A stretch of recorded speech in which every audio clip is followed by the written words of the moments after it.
अकोल्यातील प्रकरणावरून वातावरण पुन्हा एकदा तापले आहे. भाजप खासदार अनिल बोंडे यांनी या घटनेवर गंभीर आरोप करत तपासावर प्रश्नचिन्ह उपस्थित केले आहे. त्यांच्या मते हा केवळ एक साधा गुन्हा नसून यामागे संघटित गुन्हेगारीचा संशय आहे. त्यांनी पीडित महिलेच्या प्रकरणामागील सर्व पैलूंची सखोल चौकशी करण्याची मागणी केली आहे. अनिल बोंडे यांनी असेही म्हटले की या प्रकरणात केवळ एका आरोपीवर कारवाई करून चालणार नाही, तर संबंधित इतर व्यक्तींचीही भूमिका तपासली गेली पाहिजे. तसेच दोषींवर कठोर कारवाई करण्याची मागणी करत त्यांनी प्रशासनाने या प्रकरणात तातडीने पावले उचलावीत असेही सांगितले. घटना आहे अकोल्यामधली आणि रवीना नावाची मुलगी, या रवीना नावाच्या मुलीचं प्रेत अकोल्याला सापडलं अनोळखी अवस्थेत. अकोल्याच्या पोलीस अधीक्षकांनी अर्पित चांडक यांनी तपास केला आणि निश्चितच त्यापर्यंत पोहोचले. तिच्या नवऱ्याला अटक झाली, तिच्या नवऱ्याच्या बापाला आणि आईला पण अटक झाली. परंतु इतका सुनियोजितपणे हा करण्यात आला की रवीना 3 फेब्रुवारी 2025ला तिचं लग्न झालं होतं वर्धेला आणि हा मुलगा, याचं नाव आहे सादिक शहा, हा तिच्या गावचाच होता. तिच्या गावचा नानखेड्याचा, तालुका मंगरुळपीरचा होता आणि त्या सादिक शहानी तिच्यासाठी, तिची ओळख होती म्हणून अकोल्याला खुली भाड्याने घेतली. त्यानंतर वर्धेला गेला, वर्धेला तिच्या संपर्कात राहिला आणि 1 महिन्याच्या आत लग्न झालेल्या या रवीनाला त्यांनी पळवून नेलं आणि पळवून नेलं मुंबईला. मुंबईला ते राहिले, कुठे राहिले माहीत नाही, तपासाचा भाग असेल. पण मुंबईवरून 8 महिन्यानंतर ते अकोल्याला आले. अकोल्याला डाबकीपुरा मध्ये त्यांनी खोली भाड्याने घेतली. ती गरोदर होती.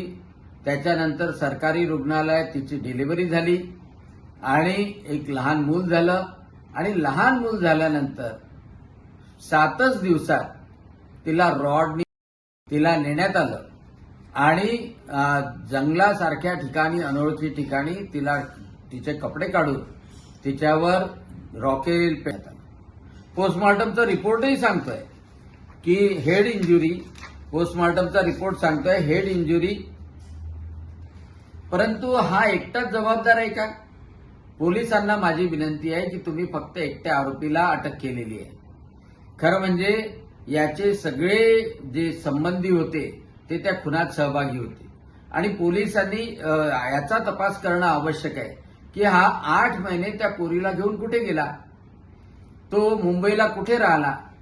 त्या मुलीचं धर्मांतर करून तिचं रानू म्हणून नाव ठेवलं होतं, रानू म्हणून, आणि तिचा कुठं निकाह लावला, कोणत्या मस्जिदमध्ये लावला आणि तिच्याकडून कोणतं वाईट कृत्य करून घेतलं. त्याच्या खात्यामध्ये कोणाकोणाकडून यासाठी पैसे आले आणि तो इथे आल्यानंतर कोणाकडे तो राहत होता आणि ज्या ठिकाणी तिला मारलं त्या ठिकाणचे सीसीटीव्ही फुटेज, ज्या ऑटोमध्ये, ज्या गाडीमध्ये प्रेत टाकून नेलं, त्या सगळ्या गोष्टी तपासणं आवश्यक आहे. कारण ही संघटित गुन्हेगारी आहे. या मुलीला तिच्या नवऱ्यापासून दूर करण्यापासून तर तिचा जीव घेण्यापर्यंत पूर्ण संघटित गुन्हेगारी आहे. आज त्याला अटक केलेली आहे आणि तीही विमुक्त आणि भटक्या जाती जमातीची मुलगी आहे. म्हणजे खरं तर या जमातीवर अत्याचार केलेला आहे, अॅट्रॉसिटी झालेली आहे. तर या सगळ्या गोष्टी जर केल्या, या सगळ्या गोष्टी गुन्ह्यामध्ये नोंदवल्या तर तो सुटणार नाही. आणि दुसरी महत्वाची गोष्ट की तो अनधिकृत जागेत, त्याच्या गावात सुद्धा अनधिकृत जागेत राहत होता. पाडलं पाहिजे अशा नालायकांचं घर. आणि त्या गावामध्ये, नानखेड्यामध्ये त्याच्या कुटुंबाची दहशत आहे आणि म्हणून नानखेडा, तालुका मंगरुळपीर, जिल्हा वाशिम, इथे पण इथल्या पोलिसांनी, इथल्या प्रशासनाने ऍक्टिव्ह होऊन त्याचं घर सुद्धा बुलडोझरनं पाडलं पाहिजे. आणि ह्या अशा रोजच्या घटना घडतात आहे. दुर्दैवाने पोलिसांनी तपास केला, त्याबद्दल पोलिसांचे मी धन्यवाद व्यक्त करतो की अनोळखी पोरगी होती परंतु त्यांनी शोधून काढलं आणि त्या गुन्हेगाराला अटक केली.